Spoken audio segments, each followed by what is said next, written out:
ಜೀವನದ ಮುಂದಿನ ಭವಿಷ್ಯ ಚೆನ್ನಾಗಿರಬೇಕು ಎಂದು ಬದುಕನ್ನ ಕಟ್ಟಿಕೊಳ್ಳುವ ಕನಸಿನೊಂದಿಗೆ ಕಳೆದ ವರ್ಷ ರಷ್ಯಾಕ್ಕೆ ತೆರಳಿದ್ದ ಪಂಜಾಬ್ನ ಯುವಕನೋರ್ವ ಕೇವಲ 8 ತಿಂಗಳಿಗೆ ಶವವಾಗಿ ತವರಿಗೆ ಮರಳಿದ್ದಾನೆ.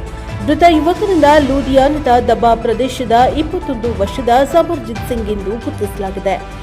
ಕುಟುಂಬ ಸದಸ್ಯರ ನೀಡಿದ ಮಾಹಿತಿಯಂತೆ ಸಮರ್ಜಿತ್ ಕಳೆದ ವರ್ಷ ಜುಲೈನಲ್ಲಿ ಏಜೆಂಟರ ಮೂಲಕ ರಷ್ಯಾಕ್ಕೆ ತೆರಳಿದ್ದ. ಅಲ್ಲಿ ಕೈತುಂಬ ಸಂಬಳ ಬರುವ ಉದ್ಯೋಗ ಕೊಡಿಸುವುದಾಗಿ ಏಜೆಂಟರು ನುಡಿಸಿದ್ರು. ಇದನ್ನ ನಂಬಿದ ಯುವಕ ರಷ್ಯಾಕ್ಕೆ ತೆರಳಿದ್ದಾನೆ.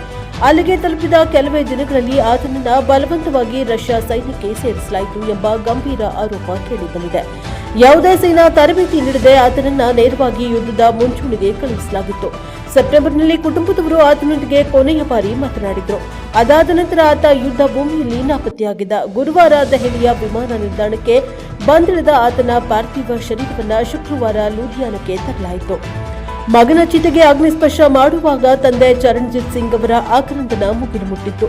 ಪುಟ್ಟ ಕಿರಾಣಿ ಅಂಗಡಿ ನಡೆಸುವ ಅವರು ಸಾರ್ವಜನಿಕರಲ್ಲಿ ನಾನು ಎಲ್ಲವನ್ನ ಕಳೆದುಕೊಂಡಿದ್ದೇನೆ. ನಿಮ್ಮ ಆರ್ಥಿಕ ಪರಿಸ್ಥಿತಿ ಎಷ್ಟೇ ಕೆಟ್ಟದಾಗಿದ್ದರೂ ಸರಿ, ಏಜೆಂಟರ ಸುಳ್ಳು ಭರವಸೆ ನಂಬಿ ಮಕ್ಕಳನ್ನ ವಿದೇಶಕ್ಕೆ ಕಳುಹಿಸಬೇಡಿ, ಮಕ್ಕಳ ಜೀವದೊಂದಿಗೆ ಚೆಲ್ಲಾಟವಾಡಬೇಡಿ ಎಂದು ಮನವಿಯನ್ನ ಮಾಡಿದ್ದಾರೆ. ನಮ್ಮಲ್ಲಿ ಉದ್ಯೋಗದ ಅವಕಾಶಗಳಿದ್ದಿದ್ರೆ ನನ್ನ ಮಗ ಎಂದಿಗೂ ವಿದೇಶಕ್ಕೆ ಹೋಗ್ತಾ ಇರಲಿಲ್ಲ.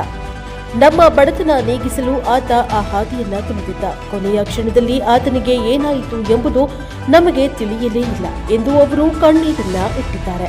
ಸಹಾಯಕ್ಕಾಗಿ ಹಲವು ತಿಂಗಳುಗಳಿಂದ ಅಧಿಕಾರಿಗಳ ಮೊರೆ ಹೋದರೂ ಯಾವುದೇ ಪ್ರಯೋಜನವಾಗಿಲ್ಲ ಎಂದು ಕುಟುಂಬಸ್ಥರು ಬೇಸರವನ್ನು ವ್ಯಕ್ತಪಡಿಸಿದ್ದಾರೆ.